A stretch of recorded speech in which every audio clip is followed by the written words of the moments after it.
Halo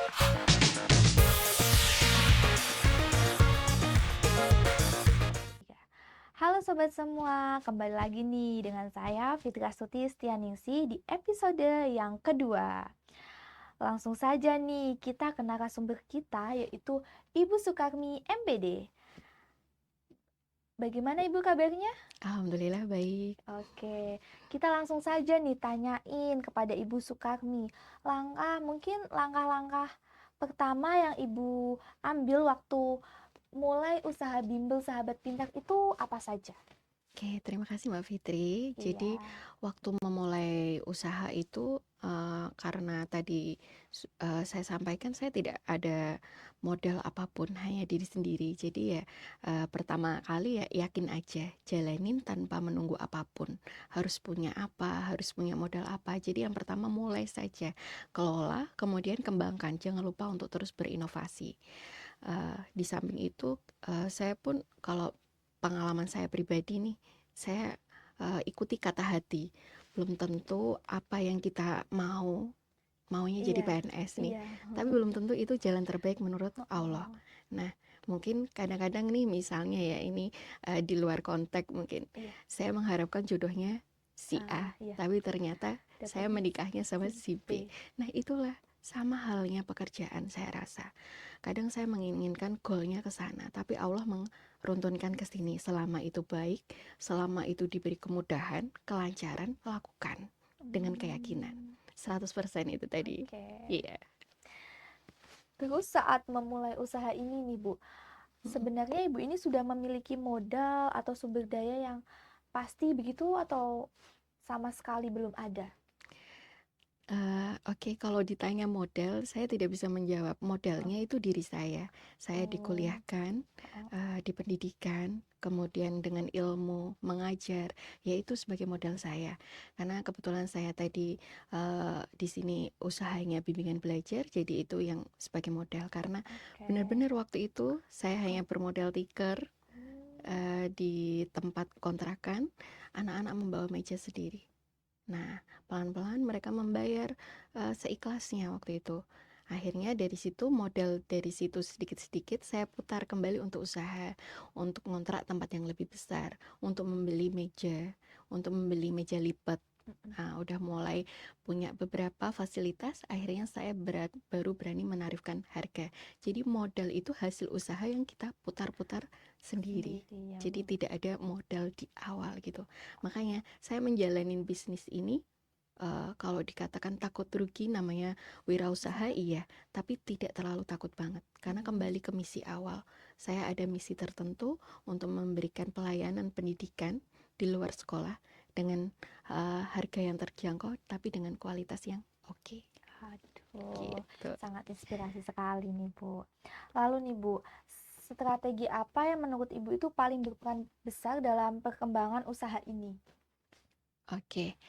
Kalau strategi khususnya di bisnis jasa bimbingan belajar, itu pengalaman saya pribadi adalah bagaimana membangun fondasi yang kuat, Hmm, akarnya yang kuat. Jika siswa sudah banyak, jangan buru-buru kita untuk membuka cabang atau melebarkan menekan sayap saya. kemana-mana.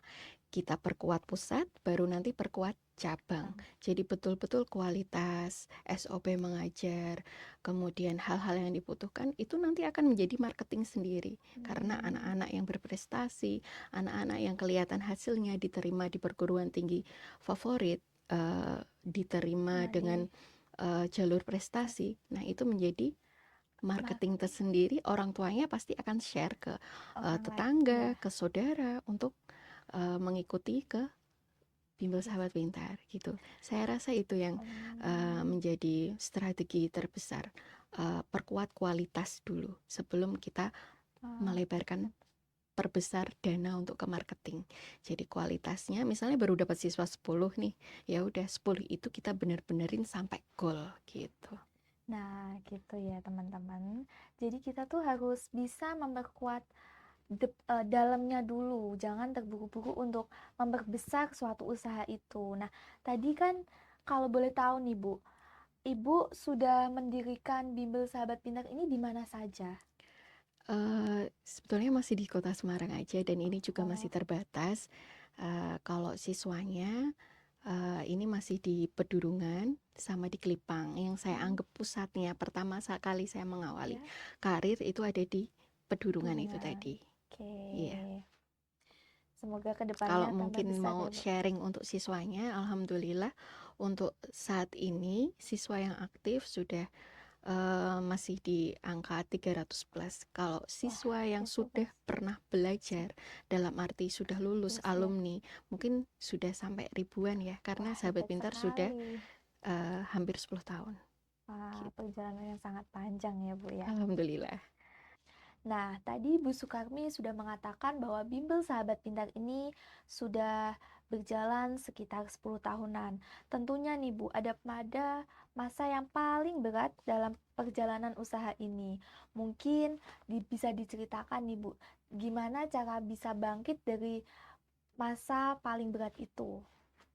Oke, kalau ditanya masa paling berat, alhamdulillah ada yang pernah dilewati dan mungkin itu dilewati oleh semua wirausahaan eee, apa, yang memiliki wirausaha saat itu ya, yaitu pada saat pandemi, di mana ada pembatasan-pembatasan sehingga kita tidak diperkenankan untuk tatap muka. Sedangkan, eee, usaha saya mengharuskan untuk pada saat itu tatap muka. Di situ Hmm, awal mulanya Sahabat Pintar mau proses startup-nya, wah, membuka cabang di masih di Pedurungan juga, di Kauman, sudah menyewa hmm, ruko 2 lantai, kemudian di situ sudah jalan 2 bulan dengan 50 siswa, ternyata diinformasikan pandemi. Disitulah mulai kita collab, eee, mulai, cabangnya kita tutup, tutup. semua siswa-siswa di rumah, kita mulai berpikir harus bagaimana nih. Nah, muncullah akhirnya Sahabat Pintar Learning Center online.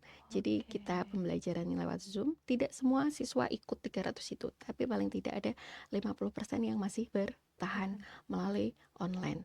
Dan di online itu ternyata ada eh, dampak positifnya juga. Jadi ada inovasi baru dari teman-teman untuk membuat speaking Oh, speaking speaking for kid, iya. ya, speaking online. Di situ malah berkembang sekali. Siswanya tidak hanya dari Semarang, tapi juga dari beberapa kota-kota lain gitu. Hmm, Dan siswanya malah grow sekali di kelas-kelas speaking. Dan sampai sekarang alhamdulillah kelas speaking ada offline, ada online online. Wah. gitu.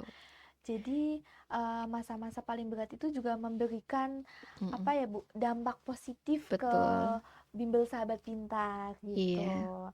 Nah, boleh nih Bu ceritakan sedikit, gimana proses membangun tim yang solid sampai sekarang ini? Oke, membangun tim yang solid tentunya itu tidak mudah, saya juga terus belajar sampai Iya. sekarang karena, itu bagian pondasi paling utama dari sebuah lembaga ya. Nah, Hmm, jadi di Sahabat Pintar itu sekarang ini yang sudah berjalan, sekarang ada 3 admin, satu oh, akademik, satu marketing dan eee, pengajar tetapnya kurang lebih ada 6, mhm, lain itu 15-an freelance. oke. Gitu. Kita banyak pengajar, kenapa? Karena memang melayani private juga, private satu guru satu siswa otomatis membutuhkan Oh, pengajar yang pengajar. banyak. Banyak. Bagaimana memanajemen tim Tim yang yang solid. bisa solid dan saling kerjasama? Tentunya saya di awal menyampaikan ke teman-teman semua bahwa kita di Sahabat Pintar kita anggap sebagai rumah untuk tumbuh dan berkembang Bang. bersama.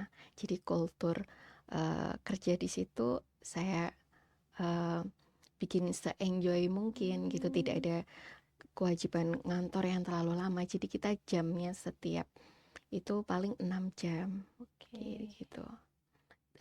Jadi kayak pengajar-pengajar freelance gitu datang mengajar kemudian pulang, tapi untuk yang pengajar tetap ada kewajiban untuk bagaimana menyiapkan bahan media pengajaran gitu. Oke, Bu. Berarti tadi yang pengajar freelance-nya itu berarti datangnya sesuai dengan jam dia ngajar begitu ya, Bu? Iya. Oke. Oke.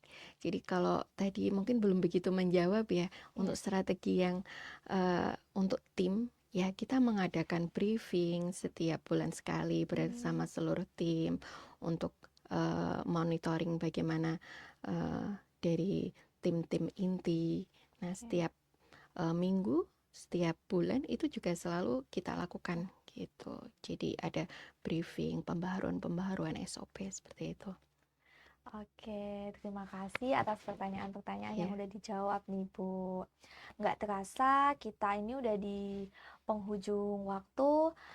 Nah, pada podcast yang kedua kali ini kita sangat mendapatkan banyak ilmu dari bagaimana gambaran tentang proses membangun usaha itu sampai kita mengerti bagaimana cara membangun uh, rekan-rekan yang solid-solid dalam sebuah usaha. Nah, sampai di sini dulu ya episode kedua kita. Jangan lupa nantikan kita di episode yang ketiga.